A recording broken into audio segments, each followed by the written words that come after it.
اینک دوستان ما واردی حجره های انیقترش استاد صدرین عینی میشه. این خانه تابستانی استاد بزرگوار ما استاد عینی بودند که همه میبرویم. اینجا باز هم جای یک خواب است و اونجا یک روزنه هست که شمال میبومد و تابستان استاد اینجا استراحت کرده، کارهای علمی و پژوهشی خود را، کارهای ایجادی خود را پیش میبردند. و خیلی که مسئولان آثارخانه گفتند در این گوشه مدرسه، چون مدرسه کوکالتوش است، چون ما در نوار گذشته هم گفتیم همه اسباب انجام از خودشون است. یگان اسباب انجام بیگانه یا مخصوص اینجا نیست و اینجا بسیار با یک اصول عجیب اینطور خانه‌داری، اینطور زندگی بسیار عجیب رو واقعا کس میخواد تماشا کند. و باز هم بینید از نو پایان میشویم. این آشانه دویم است، حتی میتونیم گوییم سه آشانه هم بوده است. و اینجا جایی که جایی پاکیزه شدن، یعنی جایی که طهارت میکنی و سر و رویت رو میشویی. یعنی باز هم میرویم از این دری، یعنی تابستان خانه میبرویم. و البته چون عادت به زمستان خانه میدرویم، خانه زمستانی علامه عینی.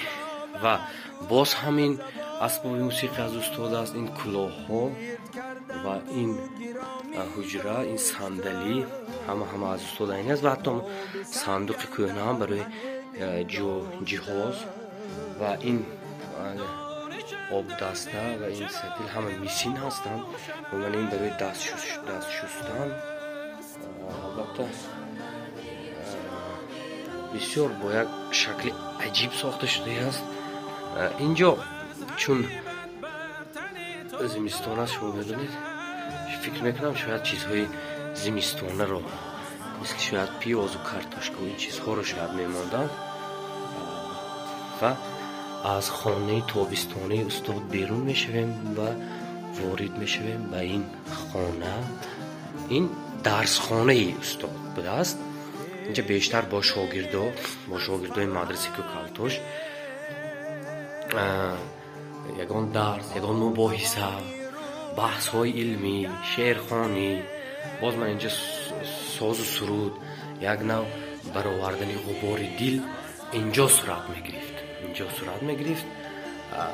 و اینجا هم یک عکسی به دل ما نزدیک پیکره های مکسیم گورکی و استاد عینی است.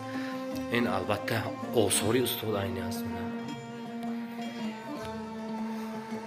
و واقعا هم حق است، راست که این بازار صابر گفته است عمر عینی از برای خلق صرف خامه شد، خلق ما را دفتری عینی شهادت نامه شد.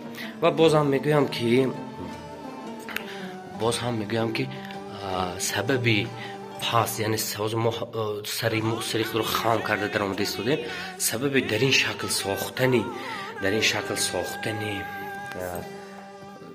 درهای خردی مدرسه، عموما تمام مدرسه ها و مسجد ها این است که باید خانه که وارد شدید باید سری تعظیم فرود بیارید. این البته فکرت است.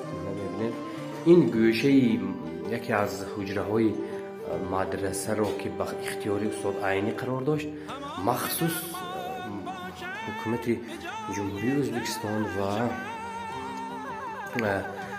به خدمت های او بخشیده است. بینید من برای چی اینجا رو مخصوص خواستم به نوار بگیرم و به شما پیام برسونم. سبب آن است که استاد عینی پس از مرگ هم جایی که استاد عینی زیستند برای دوستشان عبدالرؤوف واقعا هم خدمت کرده ایستاده است. یعنی عبدالرؤوف فطرت با تمام اون نقص و کمیه که در زندگی از خود ظاهر کرد، باز هم در زیر پرستاری استاد عینی قرار داشته. من اینجا یک حجره مدرسه شان برای اون کس خدمت میکنه. اینجا قراری وزارت از وزارت ازبکستان درباره جشن گرفتن 110 سالگی فطرت در ازبکستان با قرار اسلام کریموف سال 1996 امضا شده است. یعنی بینید من داره بینید چقدر خورد است. من مثلا اینجا حتما خام سرتون خام میکنید و البته آهسته بیرون بشه.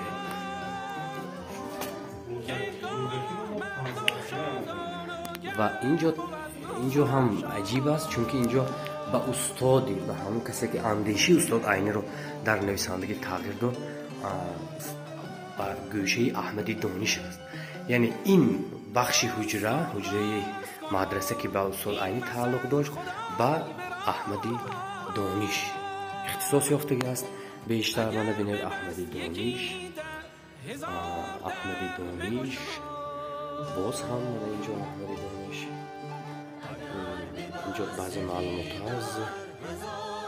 من فکر میکنم از دانشنامه آزاد از ویکی‌پدیا. یعنی اینجا تصویری استاد عینی در قالین، تصویری استاد رودکی میباشد در قالین و اینجا بعضی آثاری که در بوری بخارا چاپ شدگی است. یعنی حجره های استاد عینی امروز هم خدمتگزاری فرهنگ هست و همین را میگویند که مردان بزرگ هرچند در بین ما جسمان نیستند اما روحان برای ما، برای این ملت خدمت میکنند. حق است راست، اینک برآمدگاه است. حق است راست که شاعر فرموده است یاران خدا نباشند اما ز خدا جدا نباشند. من اینجا همون کنج گوشه مدرسه کوکلتوش است که بازم بر خود به معلومات شما اینجا رو میرسونم. و یک بار در پایان نوار شکوه مدرسه رو بینید.